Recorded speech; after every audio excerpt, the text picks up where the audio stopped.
Hello everyone, good morning. সবাই কেমন আছো? চলো আবার একটি নতুন ব্লগে তোমাদেরকে স্বাগত জানাই। আমি আজকে অনেকগুলো কাজ নিয়ে মার্কেটে যাওয়া শুরু করেছি আর কি, মানে যাবো আর কি মার্কেট।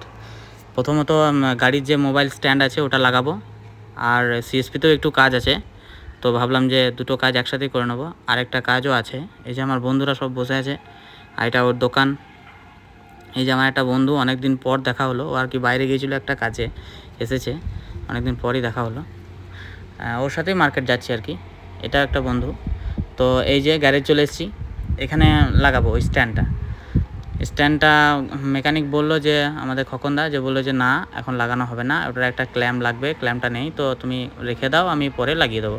বললাম ঠিক আছে, তারপর তো আমি কাজটা করে নিই। যে আমি সিএসপিতে ঢুকে গেলাম। সিএসপিতে আমার একটা ছোট্ট কাজ আছে, একটা প্রিন্ট আউট বার করতে হবে। যেহেতু আমার বাড়িতে কম্পিউটার নেই, ওই জন্যই আমি ভাবলাম সিএসপিতে যাই, দিয়ে একটা প্রিন্ট আউটটা বার করে নিই। এমনিতেও ছুটির দিন আছে, তাই ভাবলাম যে ওখান থেকে কাজটা হয়ে যাবে। তো বসলাম, ততক্ষণ কম্পিউটারটা চালু হয়ে যাক। কম্পিউটারটা চালু হয়ে গিয়েছে। হোয়াটসঅ্যাপে পাঠিয়েছিলাম একটা প্রিন্ট আউট, ভাগ্নের স্কলারশিপের প্রিন্ট আউট। তো ভাবলাম যে বার করে নিই, 2 পিস বার করে নিলাম। একটা জমা দিতে হবে, একটা আমার মানে রেখে দেবো, পরের বার রিনিউয়ালের সময় কাজে লাগবে। কম্পিউটারটা মাঝে মাঝে এত ডিস্টার্ব করে, এসএসডি লাগানো আছে তাও, মানে কি বলবো আর। ইউপিএস লাগানো নেই, দপদপ করে বন্ধ, হয়তো ওই জন্যই হতে পারে। তো যাই হোক, কাজ হয়ে গেছে আমার। এবার চলো বাড়ি যাই। কখন থেকে আরেকবার জিজ্ঞেস করে নেবো যে এখন হবে কি হবে না, না আবার পরে হবে। আর বাড়ি থেকে ফোনও করেছিল নাকি চিকেন নিয়ে যেতে হবে, তো রাস্তায় আমাকে একবার চিকেনটা নিতে হবে। তো আগে চিকেনের দোকানেই যাই। বেরিয়ে পড়লাম রাস্তায়, সামনেই আছে চিকেনের দোকানটা। তো এই যে চিকেনের দোকানটা চলে এসেছি, এখান থেকেই চিকেন নেবো।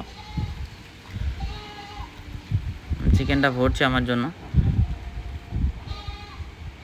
বাড়িতে আমার ভাগ্নি এসছে, তো ও বললো যে মামা আমি চিকেন খাবো। তো ওই জন্য মা ফোন করেছিল যে হ্যাঁ চিকেনটা নিয়ে আয়। তো আমি নিয়ে নিয়েছি চিকেন। চলো বাড়ি যাই।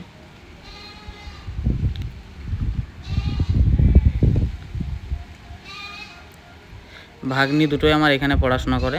একটা বড়টা ছোটো থেকে আমার এখানেই থাকে, আর ছোটোটা তো মানে স্কুল আসে তখন আমাদের বাড়ি থেকে যায়, তারপর আবার 2 দিন পর স্কুল থেকে আবার বাড়ি চলে যায়। তো আজকের মতো ব্লগ এখানেই, আবার পরে ব্লগে দেখা হবে। ততক্ষণ ভালো থাকবে, সুস্থ থাকবে, টাটা।